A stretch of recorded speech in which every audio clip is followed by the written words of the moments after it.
Hello everyone, my self Rahul Gunawat. और आज हम बात कर रहे हैं कीमोथेरेपी का सेकेंड वीडियो। फर्स्ट वीडियो के अंदर अपन ने देखा था कि कीमोथेरेपी क्या थी, उसके क्लासिफिकेशन के बारे में बात की थी। ये सेकेंड वीडियो है कीमोथेरेपी का। इसके अंदर अपन बात करेंगे एंटी माइक्रोबायल ड्रग और उस एजेंट के बारे में। इसके अंदर सबसे पहले अपन पढ़ते हैं एंटीबायोटिक्स।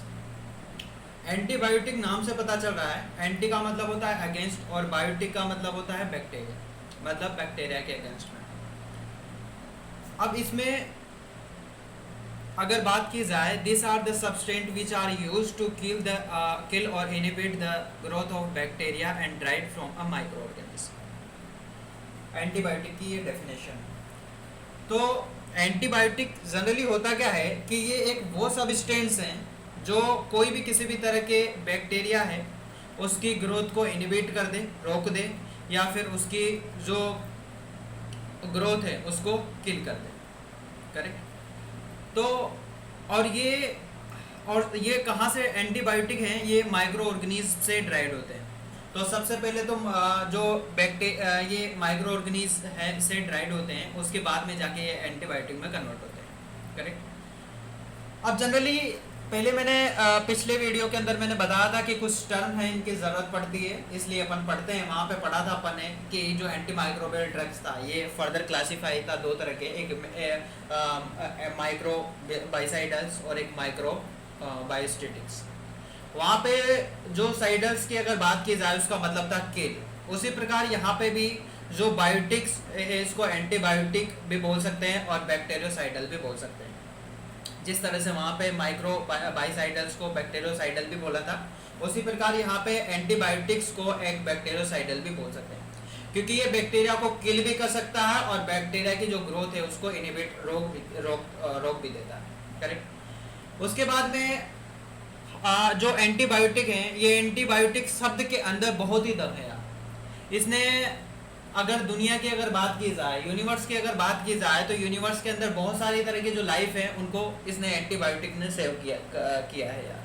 करेक्ट। अब और फर्दर प्रोसेसिंग होता है फिर इसका, और उसके बाद में जाके फिर एंटीबायोटिक बनता है। शुरू में तो ये माइक्रो ऑर्गेनिज्म से ड्राइड होते हैं, और जो शुरू में तो जो एंटीबायोटिक होती है ये बैक्टीरिया से ड्राइड होती है या बैक्टीरिया ही होता है यार।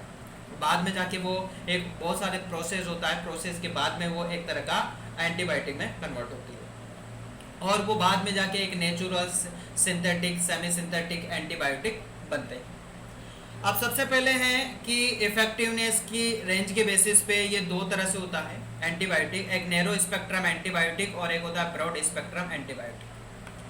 नैरो स्पेक्ट्रम एंटीबायोटिक नाम से पता चल रहा है कि ये एक लिमिटेड रेंज पे काम करेगा, मतलब एक लिमिटेड रेंज होगी बैक्टीरिया की, उसको ये डिस्ट्रॉयड करेगा।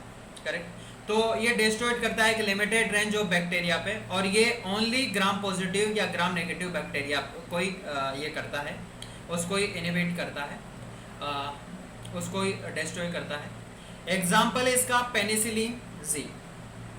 करेक्ट। नेक्स्ट है इफेक्टिवनेस के बेसिस पे जो नेक्स्ट है वो है broad spectrum antibiotic. Broad spectrum antibiotic की अगर सभी भी बात करें, ये भी नाम से पता चल रहा है, ब्रॉड मतलब है कि ये जो माइक्रो ऑर्गेनिज्म है उसकी बहुत सारी तरह की लार्ज रेंज को ये डिस्ट्रॉय करेगा, एक वाइड रेंज है उसको डिस्ट्रॉय करेगा, और ये ग्राम नेगेटिव और ग्राम पॉजिटिव को तो करता ही है, साथ में एक एनारोब्स को भी करता है। एनारोब्स क्या होता है कि बिना ऑक्सीजन के प्रेजेंस में अगर बात की जाए, अगर मैं बात करूं कि अगर बात की जाए अगर एब्सेंस ऑफ ऑक्सीजन के प्रेजेंस में भी ये क्या करता है, सर्वाइवल करता है। करेक्ट। एग्जांपल इसका मोस्ट फेमस एग्जांपल है वो टेट्रासाइक्लिन है। नेक्स्ट है एंटी पैरासिटिक। अगर एंटी पैरासिटिक की अगर बात की जाए तो ध्यान से देखिएगा, अगर एंटी पैरासिटिक की अगर बात की जाए तो नाम से पता चल रहा है कि ये पैरासिटिक है, उसके अगेंस्ट में होता है, एजेंट है होते हैं पैरासिटिक के अगेंस्ट में। ये भी दो तरह से होता है, एक एंटी प्रोटोजोआल और एक एंटी हेलमिंथिस। एंटी प्रोटोजोआल मतलब प्रोटोजोआ के अगेंस्ट में ये एजेंट है, और जो एंटी हेलमिंथिस की अगर बात की जाए तो जो एंटी हेलमिंथिस है, एंटी हेलमिंथिस की अगर बात की जाए तो ये एक हेलमिंथिस के अगेंस्ट में, एंटी प्रोटोजोआ की अगर बात की जाए, जैसे मलेरिया है, लाइक मलेरिया एग्जांपल है मेट्रोनिडाजोल, करेक्ट। नेक्स्ट है एंटी हेलमिंथिस की अगर बात की जाए तो लाइक राउंड वॉर्म्स हो गया, एग्जांपल इसका एल्बिनिडोजोल, करेक्ट। नेक्स्ट है एंटी फंगल, एंटी फंगल है मतलब फंगल के अगेंस्ट में जो एंटी माइक्रोबायल्स जो एजेंट होते हैं, जैसे कैंडिडा की अगर बात की जाए एग्जांपल है मैकोनोजोल। एंटीवायरल की अगर बात की जाए तो एंटीवायरल है मतलब वायरल्स के अगेंस्ट में एंटी माइक्रोबायल जो एजेंट और जो ड्रग्स हैं वो है, जैसे लाइक रेट्रोवायरस है, एग्जांपल इसका असाइलोवायरस जो ड्रग यूज किए जाते हैं इसके अंदर वो है। उसके बाद में नेक्स्ट पॉइंट की अगर बात की, उसके बाद में नेक्स्ट है कि जो एंटी माइक्रोबायल है वो पहले तो इफेक्टिवनेस के बेसिस पे डिवाइड किया गया था दो तरह से, ब्रॉड स्पेक्ट्रम नैरो स्पेक्ट्रम इनके अंदर। अब बात करते हैं अपन एंटी माइक्रोबायल एक्शन के बेसिस पे हैं, एक्शन के बेसिस पे भी ये दो तरह से होता है। अगर एक्शन के बेसिस पे अगर बात की जाए तो एक्शन के बेसिस पे भी ये दो तरह का होता है। एक है जो डिपेंडिंग ऑन माइक्रोबायल एक्शन के बेसिस पे भी ये भी बहुत सारे तरह के होते हैं। फर्स्ट है कि ये जो सेल्स वाल होता है, सेल वाल का जो सिंथेसिस होता है उसको इनिबिशन कर देता है, और जो सेल वाल का जो सिंथेसिस है जो इनिबिट कर देता है।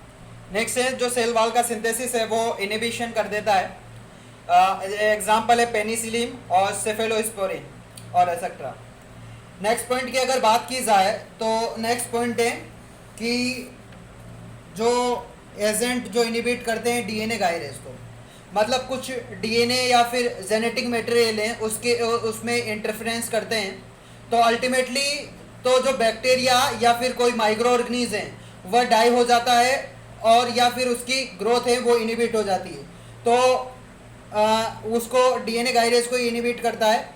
एग्जाम्पल की अगर बात की जाए तो एग्जाम्पल है क्वाइनोलोन्स, करेक्ट। नेक्स्ट पॉइंट की अगर बात की जाए तो नेक्स्ट पॉइंट है कि जो एजेंट जो इनिबिट करता है आरएनए सिंथेसिस को, कुछ ऐसे भी एजेंट होते हैं जो एंटी माइक्रोबायल्स एजेंट जो एक आरएनए के सिंथेसिस है उसको भी इनिबिट कर देते हैं, जैसे है राइफोपिसिन। नेक्स्ट है कि कुछ ऐसे इनिबिटर है जो प्रोटीन सिंथेसिस है, कुछ ऐसे एंटी माइक्रोबायल ड्रग्स हैं एजेंट हैं जो कहने का मतलब जो प्रोटीन को इनिबिट कर देते हैं। एग्जाम्पल की अगर बात की जाए तो टेट्रासाइक्लिनेज, करेक्ट। नेक्स्ट है कि कुछ ऐसे इनिबिट है मतलब कुछ फोलिक एसिड है उसको एंटी माइक्रोबायल एजेंट है जो एक फोलिक एसिड के सिंथेसिस को इनिबिट कर देते हैं। मतलब कहने का मतलब ये है कि कुछ ऐसे भी या फिर ऐसा बोलूँ कि कुछ ऐसे एंटी माइक्रोबायल एजेंट हैं जो मेटाबॉलिज्म के अंदर इंटरफेरेंस करते हैं, मतलब जिससे मतलब फोलिक एसिड है उसका सिंथेसिस इनिबिट कर देते हैं, जिससे बैक्टीरिया की ग्रोथ है वो इनिबिट हो जाती है और अल्टीमेटली डाई भी हो सकता है वो, करेक्ट। तो इस वीडियो के अंदर अपन ने एंटीबायोटिक्स के बारे में बात की, तो आशा करता हूँ कि ये वीडियो आपको पसंद आई हुई होगी। अगर ऐसा हुआ है तो please like share and subscribe my medicos studio YouTube channel, और इसके जो नोट्स है वो अपने टेलीग्राम चैनल पे अपलोड कर दूंगा मैं, वहाँ से आप देख सकते हो। और जो भी जिन्होंने चैनल सब्सक्राइब नहीं किया है, जो भी मेरे चैनल पे नए हैं तो चैनल को सब्सक्राइब कर दें और ज़्यादा से ज़्यादा लाइक करें, शेयर करें चैनल्स को अपने फ्रेंड्स और बैचमेट्स को, और कमेंट करें वीडियो पे। और अगर कोई भी किसी भी तरह की कोई दिक्कत होती है तो डायरेक्ट मुझे कमेंट करके बता सकते हैं। Thank you.